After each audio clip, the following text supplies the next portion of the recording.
नमस्कार, कवितास टेलरिंगमध्ये तुमचं सर्वांचं खूप खूप स्वागत आहे. आपण पहिल्या व्हिडिओमध्ये बघितलं की मेजरमेंट टेपबद्दल आपण माहिती घेतली. दुसऱ्या व्हिडिओमध्ये आपण बघितलं अंगावर माप कसं घ्यायचं. आता आज आपण बघणार आहोत की हे तयार ब्लाऊज जेव्हा आपल्याकडे येतं मापासाठी तर त्याच्यावर आपल्याला माप कसं घ्यायचं.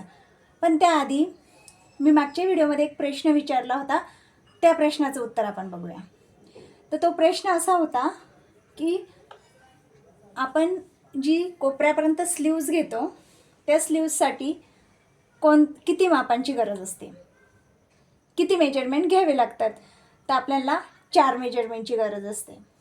एक म्हणजे आर्म होल, दुसरा बाहीची लांबी, तिसरा आपला दंडघेर आणि चौथा बायसेप. तर हे 4 मापांची गरज असते. तर आज पण असाच एखादा प्रश्न मी व्हिडिओच्या शेवट विचारणार आहे. तर व्हिडिओ हा शेवटपर्यंत स्किप न करता पूर्ण बघा. तर सगळ्यात पहिले ना, आपल्याकडे जर मापाला ब्लाऊज आलेला असेल तर कस्टमरने जेव्हा आपल्याकडे ब्लाऊज दिल्यानंतर मापाला त्यांना प्रश्न विचारायचे आहे काही. ताई, हे ब्लाऊज एकदम परफेक्ट आहे ना, सेम असंच शिवायचं आहे ना, याच्यामध्ये कुठे कमी जास्त, गळा छोटा मोठा, लूज टाईट, बाही लांबी कमी जास्त, हे सगळ्या गोष्टी त्यांना विचारून घ्यायच्या आहे. शोल्डर वगैरे उतरतं का ब्लाऊजचं, उंचीला बरोबर आहे का, हे सगळं विचारून घ्यायचे. जर कस्टमर बोललेच की एकदम परफेक्ट आहे, सेम ह्याच पद्धतीने शिवा, तर जसं ब्लाऊज आहे तशीच मापं घ्यायची. आणि जर कस्टमरांनी सांगितलं की बाही थोडीशी मोठी करायची आहे, उंची थोडीशी वाढवायची आहे, हे 2-3 गोष्टी जर सांगितल्या तर तुम्ही वहीवर लिहून घ्यायचे आहे. याच्यापेक्षा जास्त जर प्रॉब्लेम सांगितले की माझं याच्यातून शोल्डर उतरते, इथं चुण्या पडतात, हे काय तर कटोरीच वर जाते, तर मग त्यांना एक सजेशन द्यायचं आहे की तुम्ही हे ब्लाऊज मला मापाला देऊ नका, मी अंगावर तुमचं माप घेते. स्पष्ट सांगायचं आहे. पण आता हे ब्लाऊज जे आहे ना ते एकदम परफेक्ट आहेत. आपण याच्यावर माप कसं घ्यायचं ते बघूया. तर सगळ्यात पहिले जे ब्लाऊज आपल्याकडे मापाला येईल ना त्याला छान अशी प्रेस करून घ्यायची आहे. त्यानंतर ब्लाऊजची हे बघा सर्व हुकं लावून घ्यायची आहे, फक्त वरचं आणि खालचं असं नाही. तर ब्लाऊजची सगळी हुके आपल्याला लावून घ्यायची. बटन असेल तर बटन लावून घ्यायचे. त्यानंतर ब्लाऊजला ह्या प्रकारे उलटं करायचं आहे. हे बघा, ह्या प्रकारे उलटं करायचं आहे.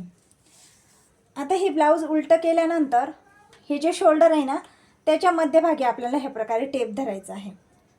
हे बघा इथून, आणि थोडंसं ब्लाऊज आपल्याला, कारण हे जुनं ब्लाऊज असतं, तर ते थोडंसं खेचून घ्यायचं आहे आणि मग आपल्याला ही उंची अशी मोजून घ्यायची आहे. टेप इकडे किंवा इकडे असं नाही ठेवायचं आहे, असा मध्यभागी ठेवायचं आहे. आणि आपल्याला हे मेजरमेंट उंची मोजून घ्यायची आहे आणि वहीवर लिहून घ्यायची आहे. आता हे ब्लाऊज जे उलटं आहे ना तिथंच आपल्याला हे बघा इथं मध्यभागी आपल्याला टेप ठेवायचा आहे आणि गळा मोजून घ्यायचा आहे. हे बघा ह्या प्रकारे आपल्याला गळा मोजून घ्यायचा आहे आणि गळ्याची लांबी पण आपल्याला लिहून घ्यायची आहे. आता हे ब्लाऊज असंच ठेवायचं आहे आणि आपल्याला थोडंसं हे बघा, आता हे गळा असं झालेलं आहे ना, थोडं असं करायचं आहे, सरळ ठेवायचं आहे एकदम व्यवस्थित आणि शोल्डर मोजून घ्यायचं आहे. ह्या शिलाईपासून ह्या शिलाईपर्यंत आपल्याला शोल्डर मोजून घ्यायचं आहे. जे पण शोल्डर आपलं येईल हे इथपर्यंत ते आपल्याला लिहून घ्यायचं आहे. आता बॅक साईडनी एवढी मापे आपली झाली आहे. आता आपल्याला ब्लाऊज हे अशा प्रकारे ठेवायचं आहे समोरून. सॉरी. आता त्यानंतर आपल्याला छातीचं माप घ्यायचं आहे. आता इथं आपण जेव्हा ब्लाऊजची कटिंग करतो तेव्हा आपण छातीचा चौथा भाग, कमरचा चौथा भाग ह्या पद्धतीने मापे टाकतो आणि ब्लाऊजची कटिंग करतो. तर माप घेताना पण आपण त्याच पद्धतीने माप घेणार आहोत. 3-4 पद्धतीने माप घेऊन कन्फ्यूज नाही व्हायचं आहे. तर माप कसं घ्यायचं आहे ब्लाऊजवरचं हे बघा. आता ही जी हुक पट्टी आहे तिथून टेप धरायचं आहे. थोडंसं ब्लाऊज आपल्याला खेचून घ्यायचं आहे. आता हे ब्लाऊज हे बघा, हुक जिकडून लावलेले असतात ना तिकडूनच आपल्याला ही सगळी मापे घ्यायची आहे. थोडंसं आपल्याला ब्लाऊज असं खेचून घ्यायचं आहे आणि जे पण छातीचं माप येईल ते आपल्याला वहीवर लिहून घ्यायचं आहे. फक्त लिहिताना आपल्याला छातीचा चौथा भाग ह्या पद्धतीने लिहायचं आहे आणि पुढे जे माप आलेलं असेल ते माप आपल्याला लिहून घ्यायचं आहे, कारण आपण कटिंग करताना छातीचा चौथा भाग आणि कमरचा चौथा भाग ह्या पद्धतीनेच मापे टाकणार आहोत. त्यानंतर कमरचं पण त्याचप्रमाणे आपल्याला इथं टेप ठेवायचा आहे आणि मोजून घ्यायचं आहे आणि कमरचा चौथा भाग आणि त्याच्या पुढे जितकं पण माप आले असेल ते लिहून घ्यायचं आहे.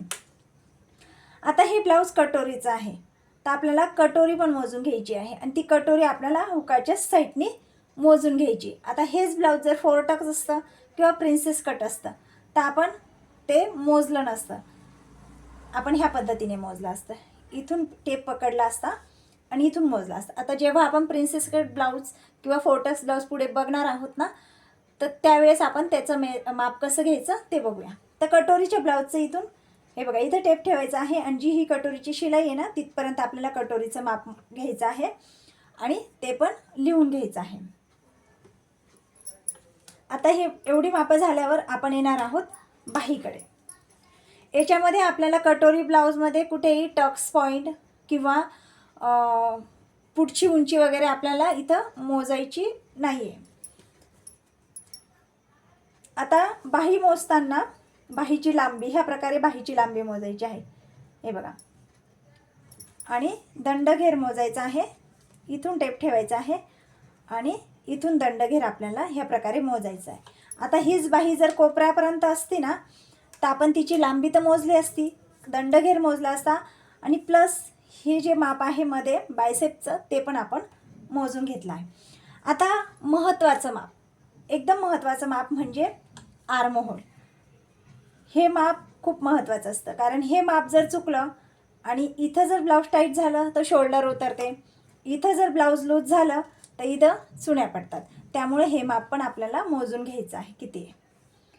आता इथं जी शोल्डरची शिलाई आहे तिथं आपल्याला टेप ठेवायचा आहे आणि ह्या पद्धतीने असा टेप थोडासा गोल गोल फिरवून आपल्याला जिथं आपली ही फिटिंगची शिलाई आहे तिथपर्यंत मोजून घ्यायचं आहे. बघा, ह्या पद्धतीने आपल्याला हे माप मोजून घ्यायचं आहे आणि पुढच्याच साईडने आपल्याला मुंड्याचं माप मोजायचं आहे. त्यानंतर आता पुढचा गळा, दोन्ही शोल्डरच्या मध्ये आपल्याला टेप ठेवायचा आहे आणि ह्या पद्धतीने आपल्याला पुढचा गळा कटोरीचा मोजून घ्यायचा आहे. आता क्रॉस पट्टीचं माप, टक्स पॉईंटचं माप, दोन्ही टक्समधलं अंतर हे कटोरी ब्लाऊजमध्ये जेव्हा आपण कटोरी काढतो ना त्यावेळेस आपल्याला ते आपोआप निघून जातात, कारण आपण इथं कटोरीचं माप घेतलेलं आहे तर दोघांचा इथे मध्ये येऊन जातो आणि ही क्रॉसपट्टी काढल्यानंतर आपल्याला वरची उंची पण मिळून जाते. त्यामुळे इथं पण जेव्हा हे खूप हेवी साईजमध्ये जेव्हा ब्लाऊज जातं आणि खूप जास्त उंची असते प्रमाणापेक्षा, तेव्हा मात्र आपल्याला पुढची उंची आणि क्रॉसपट्टीची उंची आपल्याला मोजून घ्यावी लागते. तर ह्या प्रकारे तयार ब्लाऊजवरून मापे घ्यायची आहे आपल्याला. तर लक्षात ठेवायचं आहे, आपण जर चौथ्या भागाने कटिंग करणार आहोत तर चौथ्या भागाचंच माप घ्यायचं आहे, नाहीतर आपण असं पण माप घेऊ शकतो. हे बघा, ह्या पद्धतीने घेऊ शकतो माप, ते लिहू शकतो. पण कन्फ्यूज होण्यापेक्षा आपण जर जशी कटिंग करणार आहे तशीच माप आपल्याला घ्यायची आहे. तर ही काही बेसिक मापं होती. जर प्रिन्सेस कट 4 टक्स ब्लाऊज असलं तर त्याच्यामध्ये काही एक्स्ट्रा मापं पण आपल्याला घ्यावी लागतात ब्लाऊजमधून. तर आशा करते की तुम्हाला आजचा व्हिडिओ आवडला असेल. तर आता आपण आजचा प्रश्न घेऊया. तर आजचा प्रश्न असा आहे का, तर तयार ब्लाऊजवरून माप घेताना सगळ्यात पहिले आपल्याला काय करायचं आहे, हा आहे आजचा प्रश्न. तर प्लीज ह्या प्रश्नाचं उत्तर कमेंट करून मला नक्की सांगा. बहुतेक व्हिडिओ शेवटपर्यंत कोणी बघत नाही आहे, त्यामुळे मला एकही कमेंट येत नाही आहे.